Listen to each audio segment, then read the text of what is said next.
Today I will show you how you can transform a Boston cream donut, which typically has over 300 calories with no protein, into a healthier version with macros similar to a protein bar. First off, grab a bowl, place it on a scale and add 60 grams of oat flour. You don't need to buy oat flour from the store. Instead, take out a blender, add 60 grams of oats and blend on high for about 60 seconds, and now you have your own homemade oat flour, which is much cheaper than store-bought. Since oat flour doesn't rise as well, I will also add in 30 grams of all-purpose flour to help achieve a good texture. Next, you will need both casein and whey vanilla protein powder, half a scoop of 15 grams of each. Casein helps keep the donut moist but doesn't rise properly, while whey helps in achieving a proper donut texture. However, whey by itself can make everything a bit dry, so combining both is the way to go. Typically, I would also add 25 grams of sweetener like erythritol with sucralose, but since the filling is sweet, I will skip it this time, but keep this in mind if you prefer it sweeter the next time you make it. Add a pinch of salt, half a teaspoon of baking powder and a quarter teaspoon of baking soda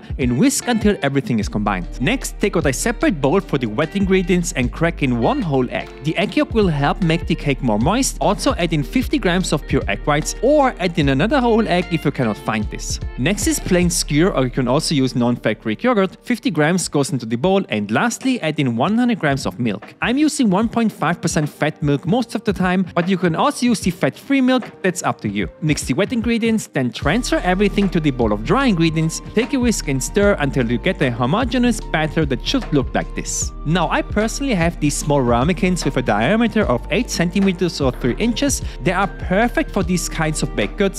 However, if you don't have ramekins, a muffin tray works perfectly fine as well. Spray some oil into each ramekin and spread it around the edges to help release the donut after baking. Then distribute the batter evenly, about 2 tablespoons each. This batter will yield 6 donuts if you have the same size ramekins as me. Now place them into a preheated oven at 160 degrees Celsius or 320 F for 16 to 20 minutes. In the meantime, you can prepare the filling. For that, add instant vanilla pudding mix to a bowl. It's important to use instant pudding mix and not the regular pudding, as the instant one doesn't need to be heated. Check the instructions on the pudding, it needs to say no cooking needed.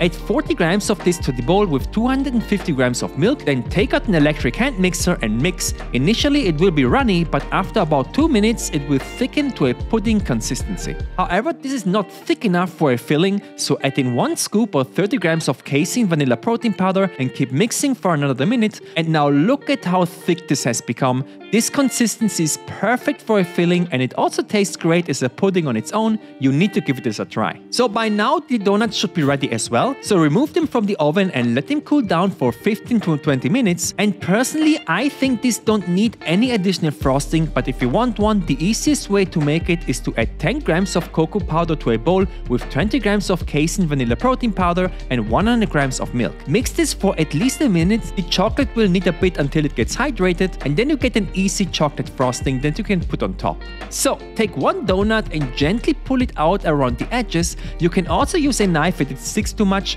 Then cut with a knife at a 45 degrees angle into the cake to create a kind of a crater. This is, at least to me, the fastest way to fill these. Add 1 big scoop of filling into the crater, then add back the top part and spread a bit of the chocolate frosting on top. And I present to you the protein Boston cream donut. I really love making these. They taste great and keep well in the fridge for a couple of days. Each donut comes in at 200 calories and 19 grams of protein, which is basically a protein bar. I made a cookbook that helped me go from this to this without even thinking about being on a diet. 190 low-calorie, high-protein recipes from breakfast, lunch or dessert, and even nutritional tables or protein sources. Everything you need is in here. And the best part is that I will constantly be updating the book with new recipes, and you will get every recipe update for free once you've purchased it. Join the thousands of people that already bought the book. The link is in the description.